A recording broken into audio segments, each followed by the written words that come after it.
Want clickable links on Instagram? In 60 seconds, learn every way to add them.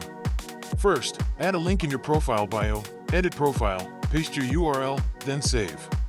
Use the link sticker in stories. Add sticker, paste the URL, label it and post. If you can't access stickers, use the add link option in Story Composer or direct viewers to your bio. You can also include clickable links in Instagram ads by entering your destination URL when creating an ad. For multiple links, use third-party tools like Linktree. Paste a single landing URL into your bio. Step-by-step for bio links, open profile, tap edit profile, paste link, then save.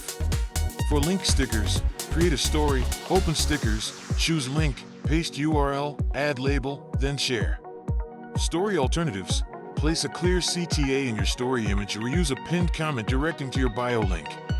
Ads quick setup. Pick traffic, enter the landing page URL, preview on mobile, then publish.